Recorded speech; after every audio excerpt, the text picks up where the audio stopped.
มอบรับหน้าที่เลขาคณะบริหารงานพรรคนครหลวงเวียงจันทน์ผู้เก่าและผู้ใหม่วันที่29 มังกร 2026อยู่ที่ห้องว่าการนครหลวงเวียงจันทน์ได้จัดพิธีมอบรับหน้าที่เลขาคณะบริหารงานพรรคนครหลวงเวียงจันทน์ระหว่างสหายอนุภาพตุนาลมเลขาคณะบริหารงานพรรคนครหลวงเวียงจันทน์ผู้เก่าและสหายอาจสะพังท้องศรีพันดอนเลขาคณะบริหารงานพรรคนครหลวงเวียงจันทน์ผู้ใหม่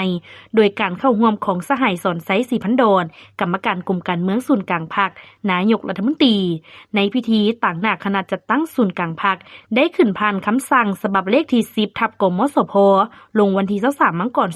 2026ว่าด้วยการยุกย้ายสหายอนุภาพตุนาลมเลขาธิการศูนย์กลางพรรคเลขาคณะบริหารงานพรรคนครหลวงเวียงจันทน์ไปรับหน้าที่ใหม่อยู่สถาบันการเมืองและการปกครองแห่งชาติมติตกลงเลขที่20 ทับกมสพลงวันที่23 มังกร